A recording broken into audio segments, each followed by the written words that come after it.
de Tihar, à Delhi. Autrefois l'une des plus tristement célèbres d'Asie. C'était une violence totalement gratuite. On y pendait et torturait à tour de bras. Aujourd'hui, Tihar est une prison de sécurité maximale qui veut s'acheter une conduite. Tout semble propre, verdoyant et calme. Mais son côté sombre n'a pas entièrement disparu. On peut se faire tuer n'importe quand. On n'est jamais à l'abri. Le nouveau directeur général de la prison et son équipe ont la lourde tâche de garder sous les verrous plus de 10 000 détenus. Nous avons beaucoup de gangsters et de terroristes entre ces murs. Un homme totalement étranger à ce monde vient d'arriver. C'est à ses dépens qu'il va découvrir la vie carcérale dans le plus grand centre de détention d'Asie.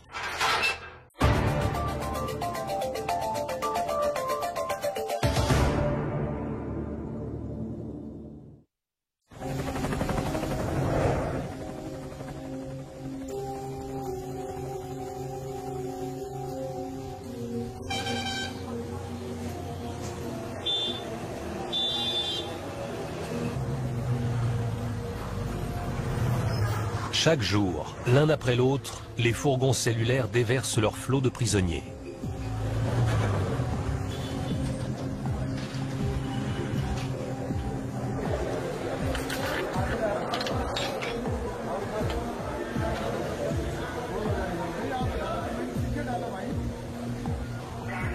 Plusieurs milliers d'individus sont incarcérés ici chaque mois.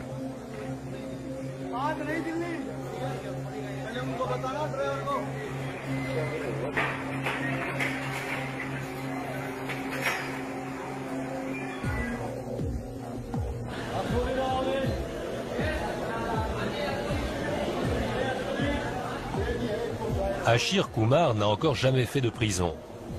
Arrêté pour violence conjugale et non-paiement de la pension alimentaire, il a été envoyé ici par le juge, directement du tribunal.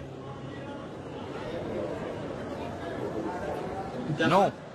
Ashir Kumar. Nom du père. Shri Arun Kumar. Métier. Je suis dans les jeux vidéo. Des cicatrices. Celle-ci. Une autre. Sur le front. Une fois les formulaires d'entrée remplis, un bilan de santé permet de détecter les maladies requérant des soins. Des addictions? Oui, docteur. Lesquelles? Alcool et cigarettes.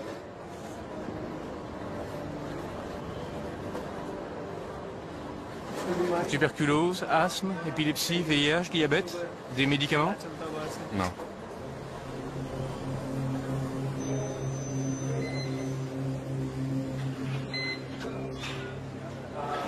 Ouvrez la bouche. Comme tous les nouveaux arrivants depuis l'ouverture de la prison en 1958, Ashir subit une fouille au corps complète avant d'être dirigé vers son bloc.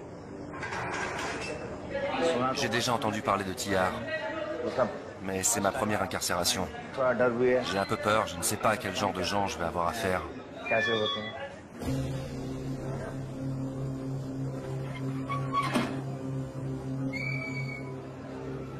Un co-détenu le fait entrer.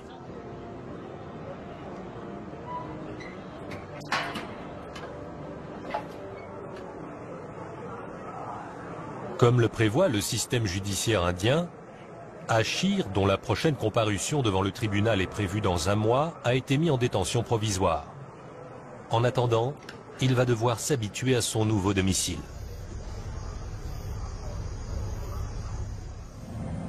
Tihar a accueilli quelques criminels parmi les plus dangereux du globe, dont le tueur en série Charles Sobrage, et des terroristes aussi, Ahmed Omar Saïd Sheikh, l'assassin présumé de Daniel Pearl, et Maulana Massoud Azhar, soupçonné d'être impliqué dans les attentats du 11 septembre.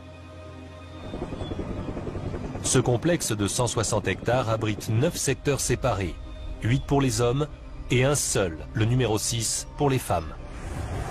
Chaque secteur est divisé en quartiers comprenant chacun plusieurs blocs de cellules. Plus de 10 000 prisonniers s'entassent entre ces murs, ce qui fait de Tihar l'une des plus grandes prisons du monde. Violeurs, terroristes, assassins, trafiquants de drogue et chefs de gang se mêlent aux petits délinquants et aux criminels en col blanc. Pour les 700 employés, chaque nouvelle journée apporte son lot de difficultés. Le directeur général de la prison, Brijesh Kumar Gupta, a travaillé 35 ans dans la police indienne, d'abord comme chef de la brigade criminelle de Delhi, puis dans le service de sécurité du Premier ministre. Depuis la salle de contrôle, il assiste à l'agression d'un gardien par un détenu. Les policiers de la TSP, la force spéciale du Tamil Nadu, refusent d'intervenir. Pourquoi ils ne bougent pas? Ils sont plusieurs. Prévenez tout de suite le commandant de la TSP. Regardez-moi ça. Il faudrait tous les suspendre. Appelez le commandant. Quelle est notre mission? Elle est tout d'abord de garantir la sécurité de tous les détenus. Mais ils sont très nombreux. Nous avons en permanence 11 000 individus à notre charge. Gérer une telle masse de prisonniers est extrêmement difficile.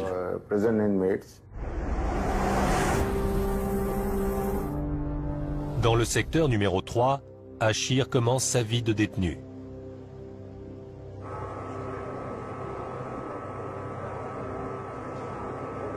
Il est 5h30, l'heure de l'appel. Debout là-dedans!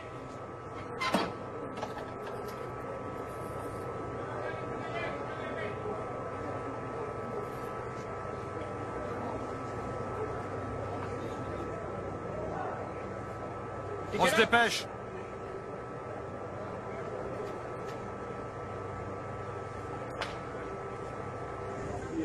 Pour Achir, cette première nuit a été particulièrement éprouvante. Quand je suis entré dans le bloc, tout le monde m'a regardé fixement. C'était vraiment bizarre, à croire que j'avais commis un crime horrible. J'ai passé une nuit affreuse. Il y a plein de moustiques et de punaises, et la couverture est tellement rêche que c'est une vraie torture. Essayez, vous verrez, ça arrache la peau. Les lumières restent allumées toute la nuit, et on est les uns sur les autres. On n'a aucune intimité. Il y a tout le temps des gens qui parlent fort. Bref, je n'ai presque pas dormi.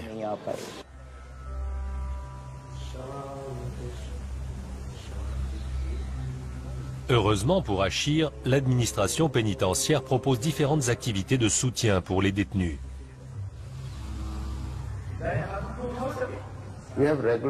On organise régulièrement des séances de yoga, de méditation et d'éveil spirituel. De cette façon, de négatif, l'état d'esprit des prisonniers devient positif. Les pelouses de la prison offrent aux détenus qui le souhaitent le calme nécessaire à la méditation. Condamné à perpétuité pour le meurtre d'une mannequin, Siddhartha Vashishta a déjà passé 8 longues années à Tihar. Issu d'une riche famille d'industriels et d'hommes politiques, celui que toute l'Inde connaît sous le nom de Manu Sharma n'était pas prêt pour la vie de prisonnier. Il m'est arrivé quelque chose de très significatif la première nuit que j'ai passée ici.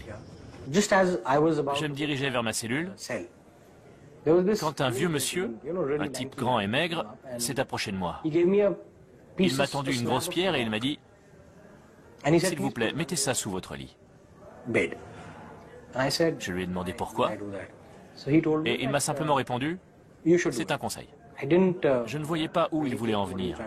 Alors je lui ai reposé la question, et là il m'a dit « Quelqu'un peut vous vouloir du mal. » J'ai donc mis la pierre sous ma tête et j'ai essayé de dormir. Mais après ce qu'il m'avait dit, je n'ai pas fermé l'œil de la nuit.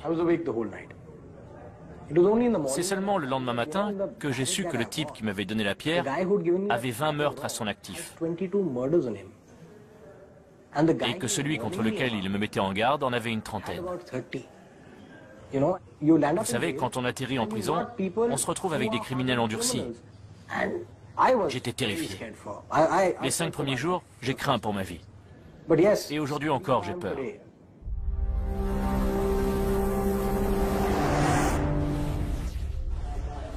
Dans le secteur 3, le Britannique Edward Joseph Ellis, arrêté pour possession de drogue, a passé 7 ans et demi à Tihar. Lui aussi se souvient de son arrivée. Ça a été un véritable cauchemar le premier jour. On m'a emmené au bloc, c'était en pleine nuit. Le gars a ouvert la porte. Je n'avais jamais rien vu de tel de toute ma vie. C'était absolument incroyable. Le sol était jonché de corps. On a appelé quelqu'un et au fin fond de la pièce, on a vu un de ses corps se lever. Il a commencé à enjamber les autres corps, un par un, et il est arrivé jusqu'à nous. Après ça, il en a séparé 2 pour me faire une petite place. Et c'est là que je me suis allongé. Tête bêche, épaule contre épaule. En ce temps-là, les cellules étaient d'une saleté repoussante. Les murs étaient recouverts de 60 années de sueur accumulée, de toute cette crasse que laissent des milliers de corps qui se frottent. Il y avait des latrines, enfin soi-disant parce qu'il n'y avait pas d'eau courante. En quelques heures, elles étaient bouchées. On pataugeait dans les excréments et l'urine. C'était ça, Tihar. Tête bêche, épaule contre épaule.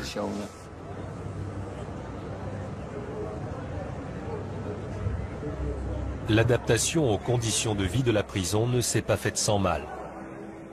À l'époque, dans les blocs, c'était le règne de la violence totalement gratuite. C'était indescriptible. On pendait et on torturait à tour de bras.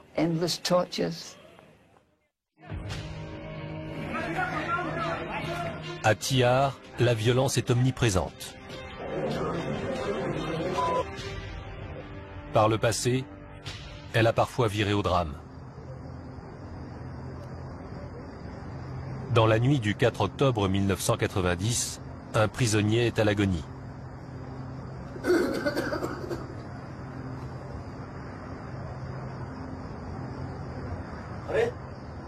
Il va très mal. S'il vous plaît, il faut absolument appeler un docteur. Ça fait 2 heures qu'on attend. Il est où le médecin? Quelqu'un a appelé le médecin?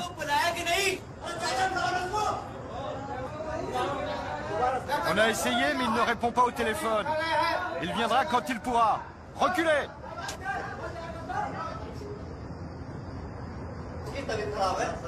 Le malade est au plus mal. Et toujours pas de médecin en vue.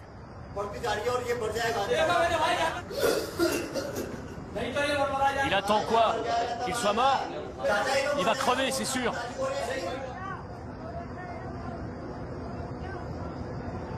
À bout de force, le détenu finit par mourir.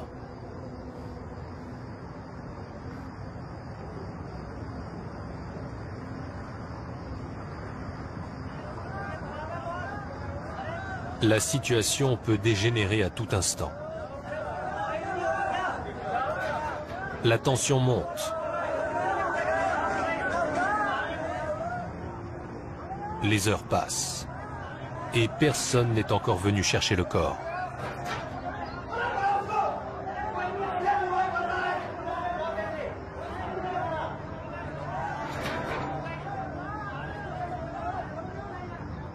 Le lendemain matin, la situation est devenue explosive.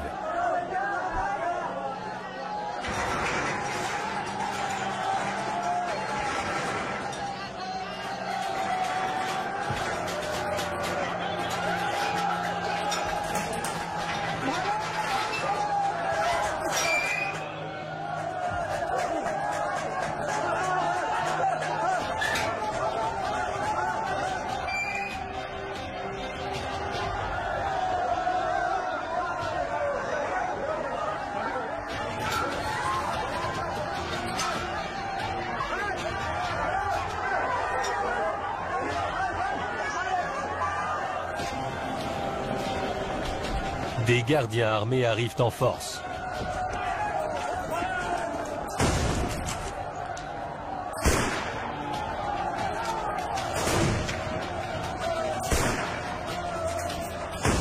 les prisonniers transforment les bonbonnes de gaz en bombes. Les représailles ne se font pas attendre.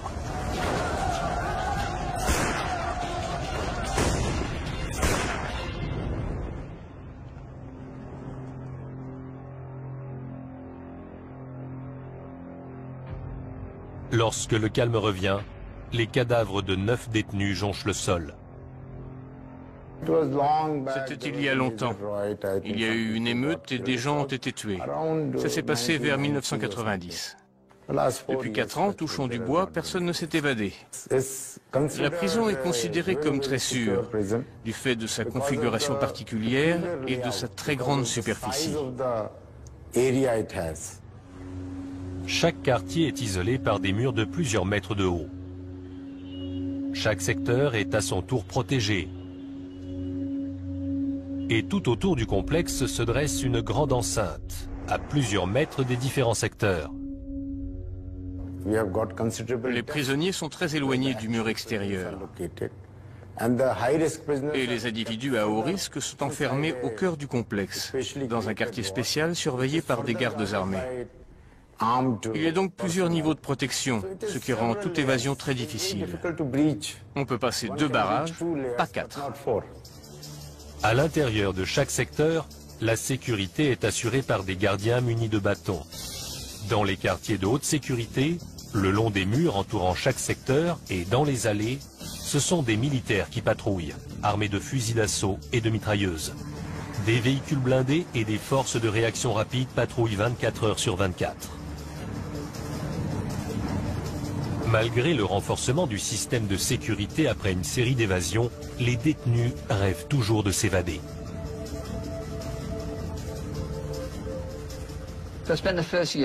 J'ai passé la première année à chercher un moyen de sortir d'ici. Mais je n'en ai trouvé aucun. Ça a été mon premier grand choc. J'étais coincé. Pourtant, la 2e et la 3e année, j'ai continué à chercher. Ça m'a permis de connaître chaque recoin de la prison et de comprendre que sans recourir à la violence, ce qui était inacceptable, je ne sortirais jamais d'ici. On n'a pas le choix. Jour après jour, on doit s'adapter.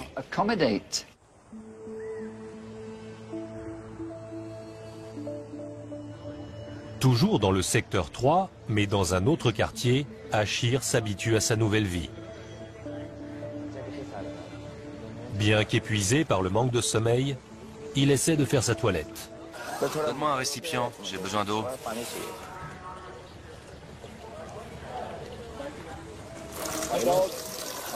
J'étais là avant. Je me lave le visage. Tu dois faire la queue. Ok.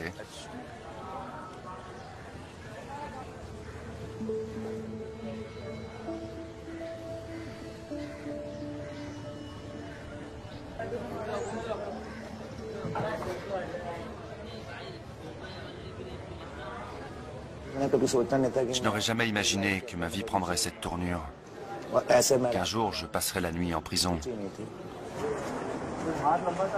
Comme Achir, environ 80% des détenus passent actuellement en jugement dans différents tribunaux de délit et attendent ici la fin de la procédure.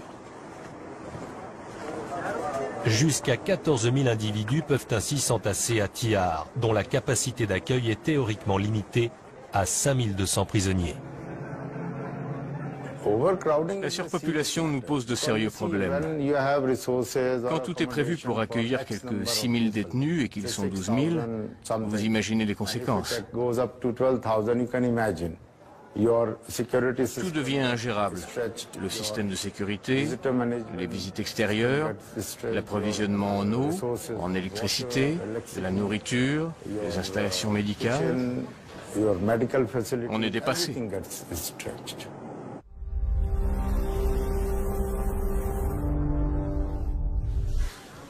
Comme tous les derniers arrivants, Achir doit se faire expliquer le règlement. Bloc numéro 10. Les détenus incarcérés hier soir sont priés de se présenter au bureau.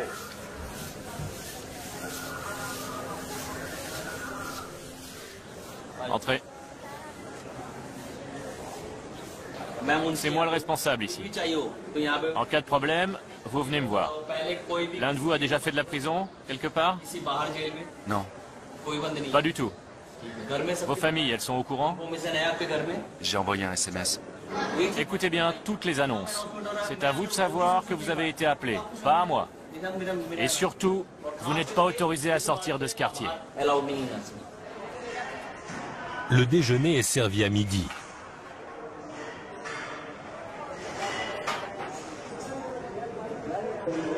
À Tihar, les menus sont végétariens. Chaque jour, les détenus préparent 3 repas, plus quelques encas, pour 11 000 personnes. Le travail est obligatoire pour tous les condamnés à des peines de prison ferme, mais facultatif pour ceux qui sont en préventive. Tihar fonctionne donc en partie grâce à ces détenus. Nous avons un programme éducatif qui est géré par les prisonniers et aussi une usine dans le secteur 2, dont le chiffre d'affaires s'élève à 180 millions de roupies.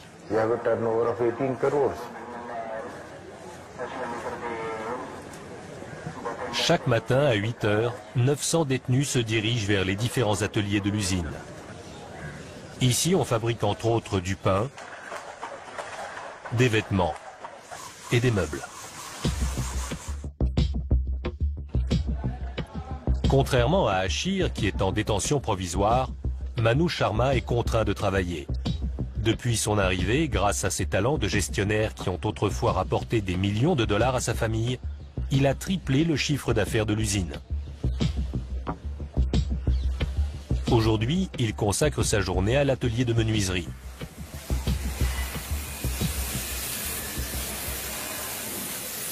Kembaï, Oui, tu as combien de bureaux?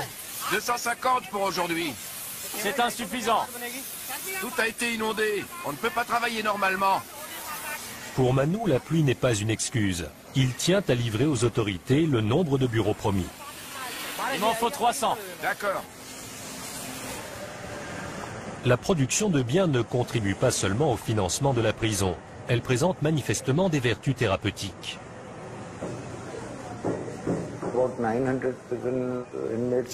Pendant qu'ils travaillent, ces 900 détenus ont l'esprit occupé. Ça les tient éloignés des mauvaises pensées. À leur arrivée, les gens sont extrêmement négatifs. C'est ce qui explique leur comportement délictueux.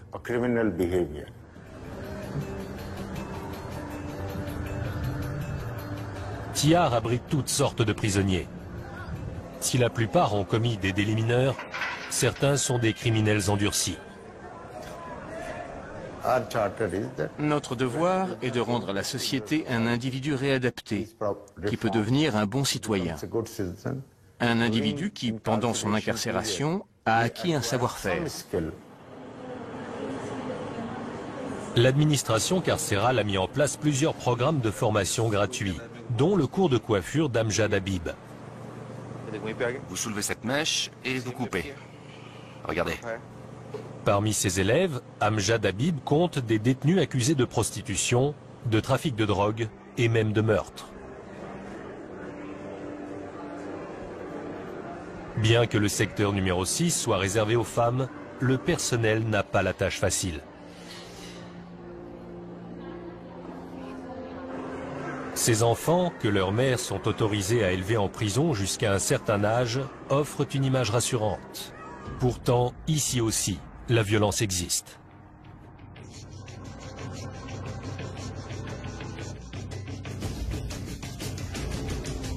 Il y a quelques années, une détenue a agressé Renou, la surveillante générale de l'hôpital du secteur 6.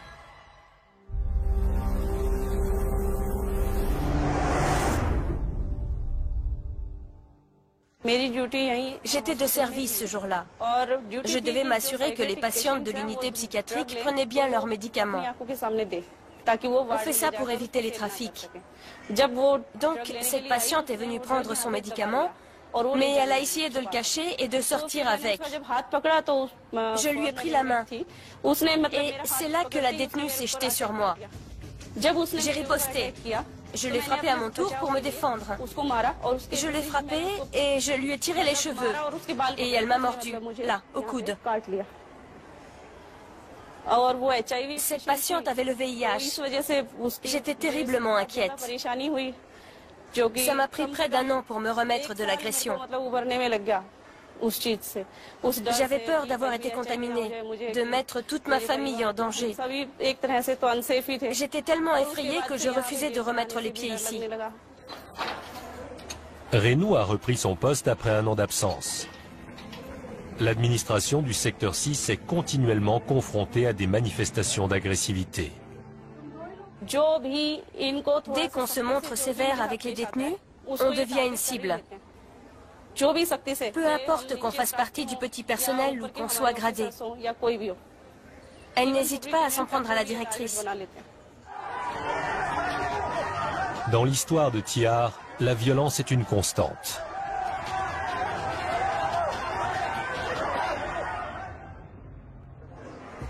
Heureusement, la nouvelle politique carcérale prévoit d'éloigner les détenus comme Ashir des plus dangereux criminels. Ashir Kumar, fils d'Arun Kumar. Tu as de la visite. Pour Ashir, c'est une excellente nouvelle. Mon frère est venu avec un ami. Il a sûrement eu mon message d'hier. Ashir a beau être nouveau ici, il a vite capté l'ambiance. Les policiers nous ont tous fait déshabiller pour la fouille. Ils m'ont pris l'empreinte du pouce pour leur fichier informatique et ils m'ont même brutalisé. Quand tu n'as jamais été en prison, ça te fait un sacré choc. Tu te demandes quand on va te briser les genoux.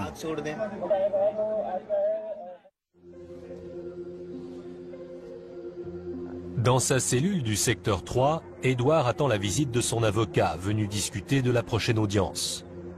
Son procès dure depuis 7 ans déjà.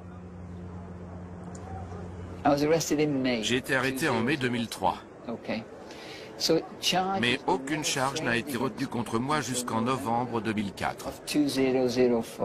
Soit 1 an et demi après. Entre l'arrestation et l'inculpation, on ne peut effectuer aucune démarche légale. Aucune procédure n'est prévue puisqu'on n'est pas inculpé, mais seulement écroué. Vous me suivez? Pendant 1 an et demi, je n'ai rien pu faire. Edouard a été accusé de possession de drogue et de transfert illégal de devises. Durant les premiers mois de son procès, un avocat a insisté pour assurer sa défense. Tous les 14 jours, je me retrouvais au tribunal pour m'entendre dire que l'affaire était renvoyée à 14 jours. Et pendant 3 ou 4 mois, un avocat est venu m'aborder à chaque audience. Il me disait « Je suis un grand professionnel, je peux vous faire libérer sous caution dans 6 à 8 semaines. » Je me suis laissé avoir. Il a commencé par me réclamer 30 000 roupies pour étudier le dossier. Après ça, il m'a demandé entre 70 et 90 000 roupies. Je lui ai donné ce que j'avais, 75 000 roupies, en passant par le Haut-Commissariat britannique. Puis, il a exigé 200 000 roupies pour me faire soi-disant libérer sous caution. Je lui ai demandé combien ça me coûterait au total, et là, il m'a annoncé 3 millions.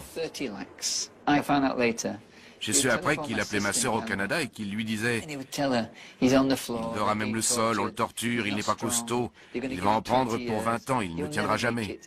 Envoyez-moi de l'argent, je suis le seul à pouvoir le sortir de là. » Un stratagème très simple qu'utilisent tous les avocats véreux. Et ils n'arnaquent pas que les étrangers, ils s'en prennent aussi aux Indiens.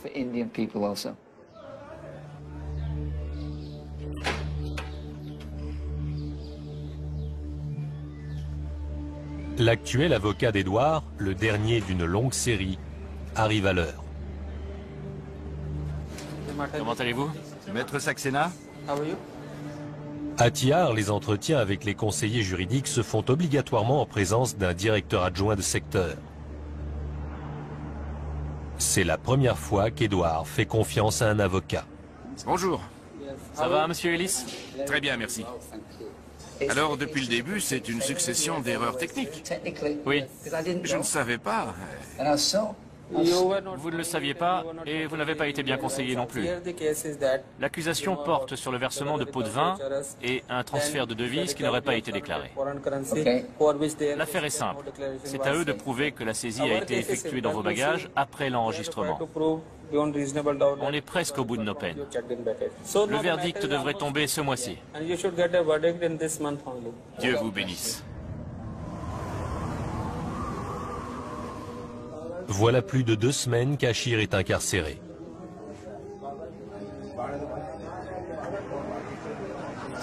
Sa prochaine audience au tribunal est également prévue pour bientôt. Je broie tout le temps du noir. Alors je joue. Au ping-pong par exemple. Ça me calme, ça m'occupe. Mais je suis inquiet pour le 29. Pour le moment, je n'ai aucune idée de ce qui va se passer. Peut-être que la détention provisoire sera prolongée. Tout dépend du juge. Ça me déstabilise un peu tout ça.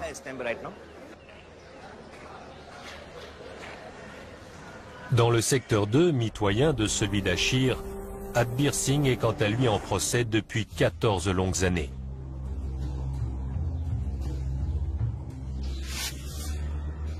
Cet homme a infligé au total 37 coups de couteau à 3 victimes. Choqué par ces crimes brutaux, épouvantables et diaboliques, la justice l'a condamné à mort. Quand on m'a lu le jugement, j'ai cru que le sol se dérobait sous mes pieds. Mon corps était comme paralysé. J'avais la gorge sèche et je me suis mis à pleurer. Je ne pouvais plus réfléchir. J'étais hagard. Adbir a passé ses 14 années de prison à essayer d'obtenir une réduction de peine.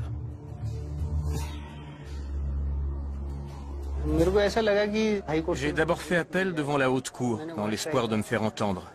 Mais ça n'a rien donné. Je me suis alors tourné vers la Cour suprême et la procédure a duré près de 4 ans. J'étais sûr à 100% que ma condamnation à mort serait commuée en peine de prison à perpétuité. Mais à son grand désarroi, la Cour suprême rejette son pourvoi et confirme le verdict. Manoj Dwivedi dirige le secteur 3, où un détenu attend actuellement sa mise à mort.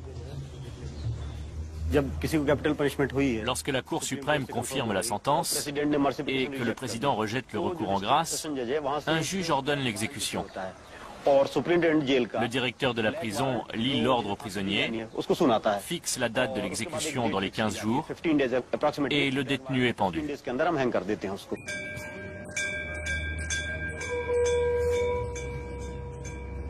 Adbir est bouleversé par l'échec de son appel.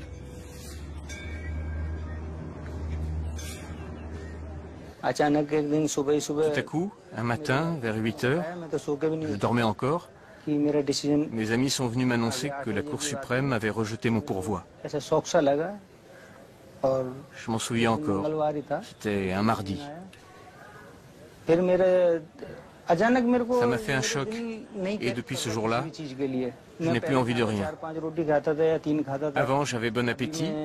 Maintenant, je me contente d'un peu de thé.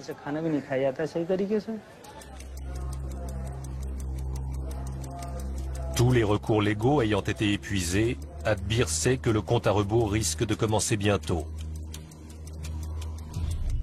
Dans le secteur 3, l'administration est actuellement confrontée à un grave problème.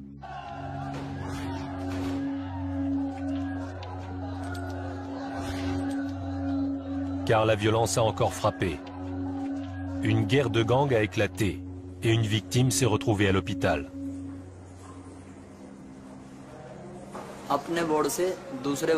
J'ai quitté mon quartier pour un autre. Quand je suis arrivé, 10 gars m'attendaient, des ennemis jurés. Il y en a 4 qui m'ont attrapé, et 3 ou 4 autres qui étaient armés de scalpels et de couteaux se sont jetés sur moi. Ils ont commencé par me taillader le dos. Au début, j'ai pu me protéger le visage, mais ils ont fini par me blesser à la joue. Ils m'ont bien lacéré le dos, mais je me suis défendu. Et mon visage n'a pas été trop touché. les détenus savent où et comment se procurer des armes. On trouve tout sur place. Les caïds se dégotent des armes et ils nous les distribuent. Et nous, à notre tour, on approvisionne les autres. Il y a toujours moyen de se débrouiller. Les aiguilles, les lames de rasoir et les bandes de métal, ça sert à faire des couteaux. Les gars se fabriquent des matraques avec des barreaux cassés ou des bouts de tuyaux et ils te démolissent avec. On n'est jamais à l'abri. Manoj Dwivedi a décidé de sévir. Une surprise attend les détenus du quartier numéro 8.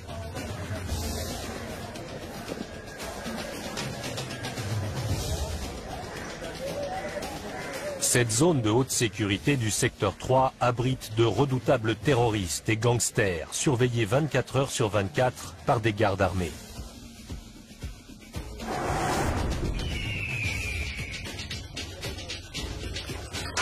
Le directeur ouvre la marche, suivi de plusieurs policiers.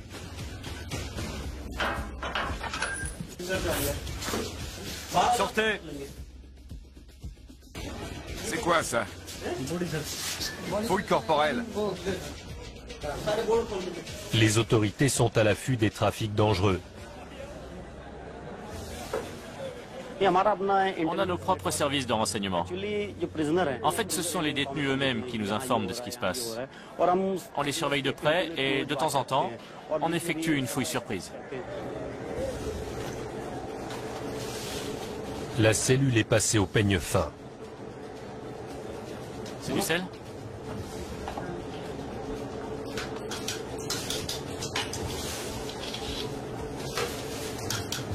Même le carrelage peut servir de cachette.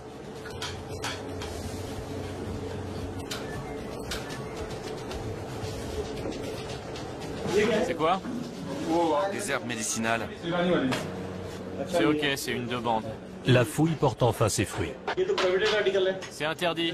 On peut crever un œil avec ça. Tu l'as piqué chez le tailleur? Tu te crois où? On a trouvé une aiguille.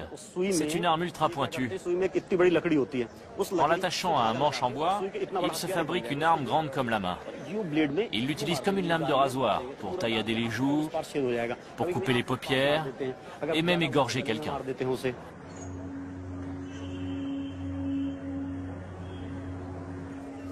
Malgré les améliorations de ces dernières années, le travail à Tihar reste très éprouvant.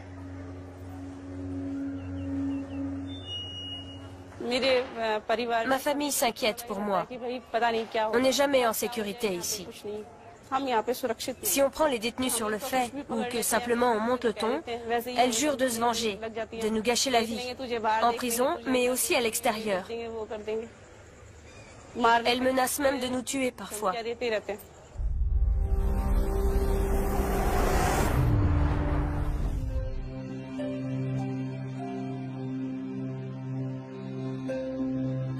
Dans le secteur 3, Achir s'habitue peu à peu à sa nouvelle vie. Ça fait 22 jours que je suis enfermé. Je passe mes journées à discuter avec mes codétenus. On est 4 à manger ensemble, comme à la maison. On joue aussi à des jeux, comme on le ferait à l'extérieur. Ces petites choses, ça aide à oublier. Si on reste assis tout seul toute la journée, ça devient très difficile de tenir le coup.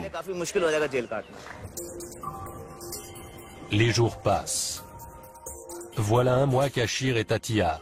Son affaire va enfin être jugée. Sa femme ayant porté plainte pour non-paiement de la pension alimentaire, il ne sera relaxé que si sa famille a réuni la somme due. Il y a 50% de chances pour que je sois libéré.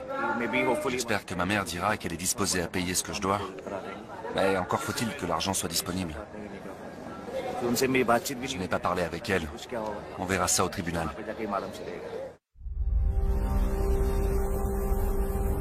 Dans le quartier 5A, Edouard poursuit lui aussi son combat. Mais ce dernier s'annonce ardu, et il le sait. J'en ai peut-être encore pour 1, 2, 3 mois, 1 an, 5 ans, je n'en sais rien. On me dit que c'est bientôt terminé, mais comment savoir? Ça finira quand ça finira. Le moment venu, je sortirai d'ici. Grâce à Dieu, c'est fini, il ne me doit rien.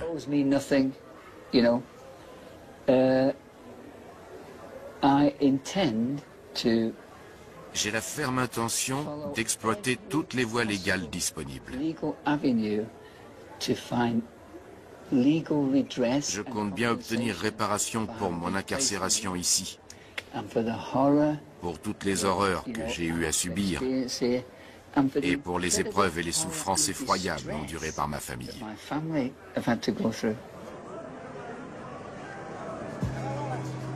Comme Édouard, ils sont nombreux à attendre leur jugement en prison. Et Tihar se voit contrainte de gérer une population carcérale 2 fois trop importante.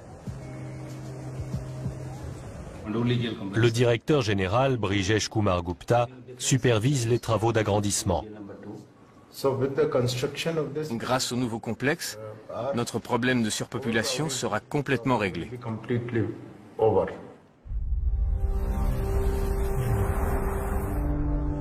À l'usine, Manu a de bonnes nouvelles à annoncer au directeur. Où en est la production? On s'était fixé un objectif de 500 pièces, les gars en ont fabriqué 700. Vous allez me transmettre le dossier de tous les concernés. Dès que j'ai la possibilité d'accorder des remises de peine, je le fais.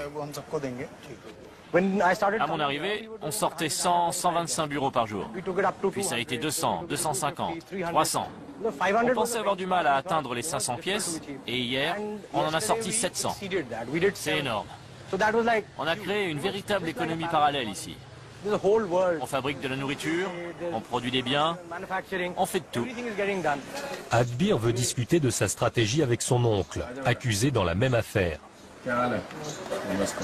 Ça va? Oui, et toi? Ça va. Te bile pas. Je me bile pas, advienne que pourra. Le ciel t'aidera. Ne perds pas espoir. Ne t'inquiète pas pour moi. Tu déposes une requête? Oui, le 20 ou le 25, ça dépend. Je m'en voudrais toujours. C'est comme si ma vie s'était arrêtée. Je m'en remets à Dieu. Si je dois vivre, je vivrai. Sinon...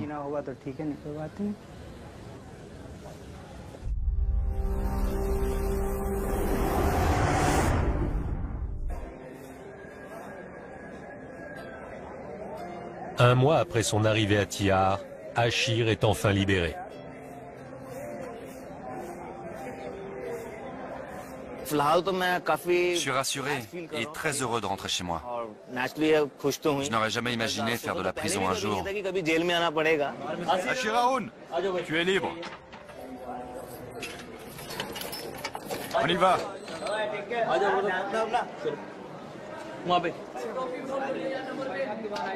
Ne nous oublie pas. Jamais. Non, Achir Kumar. Nom du père, Shri Arun Kumar. Date d'arrivée, 29 septembre 2010. Le tribunal a ordonné votre relax. Votre empreinte, s'il vous plaît. Je ferai en sorte de ne jamais retourner en prison.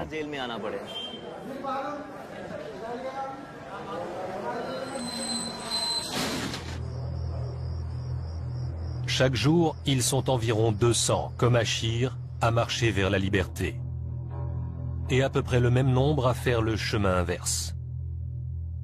En attendant l'achèvement du nouveau complexe, des milliers d'hommes et de femmes continueront de vivre et de travailler dans l'effroyable promiscuité de la plus grande prison d'Asie.